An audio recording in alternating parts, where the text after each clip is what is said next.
दोस्तों नमस्कार। आप सब ने शिव की व्रत कथा सुनी ही होगी। दोस्तों कहानी के माध्यम से आज हम आपको सिर की व्रत कथा का उल्लेख करेंगे। एक समय की बात है, अमरपुर नामक नगर में एक धनवान व्यवसायी रहता था। उसका व्यापार बहुत दूर तक फैला हुआ था।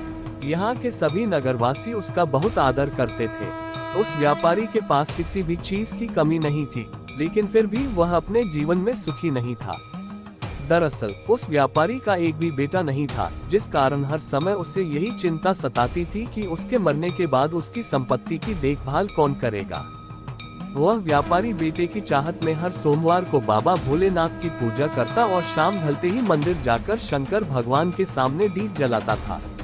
एक दिन मां पार्वती उसकी श्रद्धा भक्ति से खुश हो गयी। उन्होंने बाबा भोलेनाथ से उस व्यवसाय की इच्छा पूरी करने के लिए प्रार्थना की।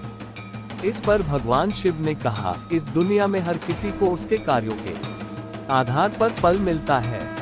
दोस्तों अगर अभी तक आपने इस चैनल को सब्सक्राइब नहीं किया है तो चैनल को सब्सक्राइब कर लीजिए, क्योंकि ऐसे ही रोचक कथाएं हम लेकर आते रहते हैं।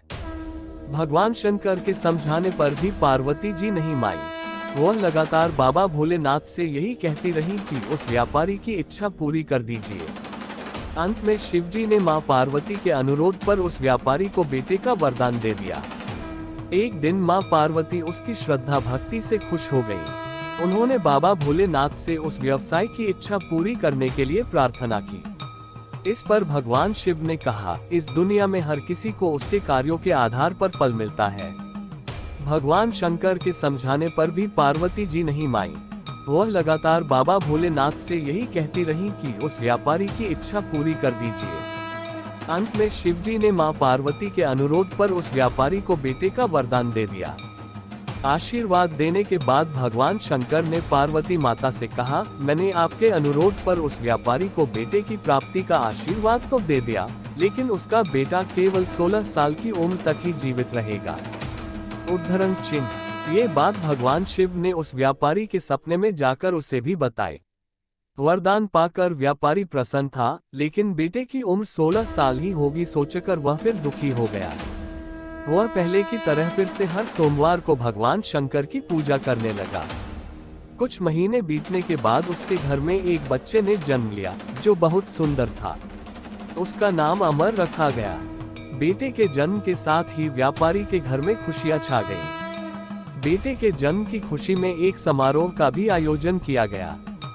इस जश्न के माहौल में व्यापारी अभी भी दुखी था। हर समय उसे यह डर लगा रहता था कि उसका बेटा अधिक दिनों तक जीवित नहीं रह सकेगा।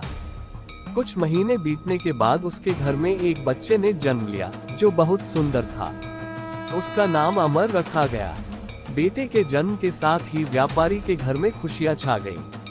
बेटे के जन्म की खुशी में एक समारोह का भी आयोजन किया गया।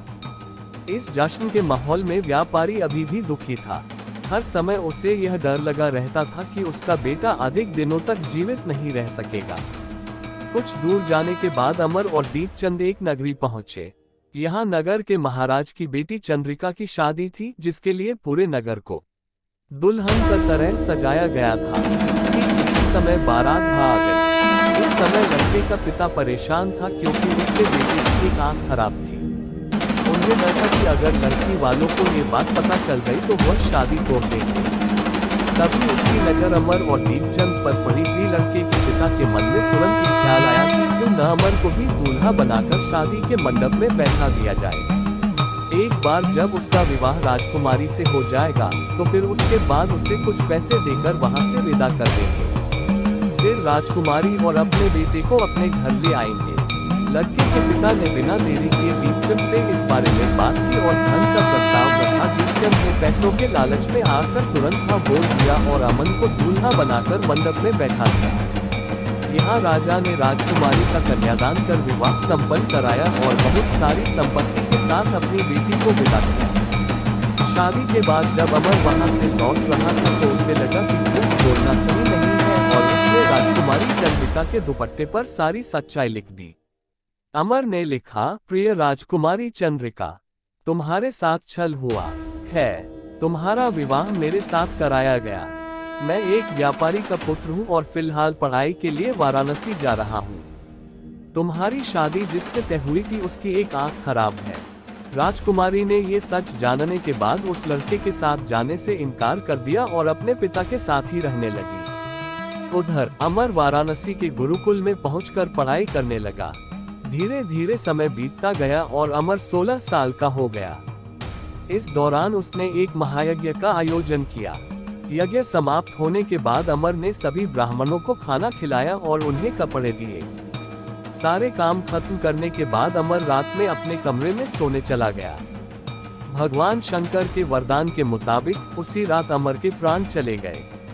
अगली सुबह जब दीपचंद उसके कमरे में पहुंचा तो उसने देखा कि अमर जीवित नहीं है। वह जोर जोर से रोने लगा। उस दीपचंद के रोने की आवाज भगवान शिव और मां पार्वती के कानों तक भी पहुंची। ये सुन माता पार्वती ने कहा, हे स्वामी, मैं दीपचंद के रोने की इस आवाज को बर्दाश्त नहीं कर पा रही हूँ। कृपा करके इसके दुख को दूर करें। पार्वती जी की बात सुनकर बाबा भोलेनाथ अमर के पास पहुँचे। यहाँ उन्होंने देखा कि यह तो वही बालक है जिसे केवल 16 साल की उम्र तक ही जीवित रहने का आशीर्वाद मिला था। इसके बाद भगवान शिव सीधे मां पार्वती के पास पहुंचे और कहा, हे गौरी, मरने वाला बालक उसी व्यापारी का पुत्र है। इसने अपनी उम्र पूरी कर ली है। ये सुन माता पार्वती ने भगवान शिव से एक बार फिर से आग्रह किया। उन्होंने कहा, स्वामी, आप कृपा करके इस बालक को दोबारा जीवित कर दें। इसे मृत देख इसके माता पिता भी अपने प्राण त्याग देंगे।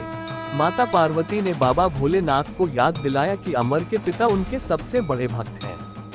कई सालों से वह हर सोमवार को उनकी पूजा करते आ रहे हैं। मां गौरी के अनुरोध पर भगवान शंकर ने अमर को जीवित होने का आशीर्वाद दिया और अमर दोबारा जिंदा हो गया। कुछ समय बाद जब अमर की पढ़ाई पूरी हो गई तो वह अपने मामा दीपचंद के साथ वापस अपने गांव चला गया। चलते चलते दोनों उसी नगरी में जा पहुंचे जहां राजकुमारी चंद्रिका से उसका विवाह हुआ था। यहां पहुंचकर अमर ने एक महायज्ञ किया।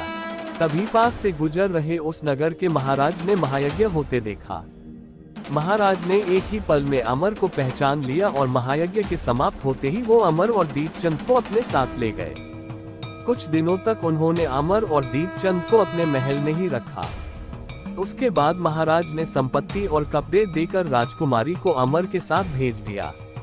महाराज ने रास्ते में उनकी रक्षा के लिए भी भेज दिए। कुछ सैनिक दीपचंद भी महल से अपने नगर पहुंचा और दूत के हाथों अमर के आने की सूचना व्यापारी तक पहुंचाई। व्यापारी को जैसे ही पता चला कि उसका बेटा 16 साल की उम्र के बाद भी जीवित है तो वह बहुत खुश हुआ। दरअसल व्यापारी और उसकी पत्नी दोनों ने खुद को एक कमरे में बंद कर लिया था। वह बिना कुछ खाए पिए अपने बेटे का इंतजार कर रहे थे। दोनों ने ये प्रण लिया था कि अगर उन्हें अपने बेटे की मौत की खबर मिली तो वह भी अपनी जान दे देंगे।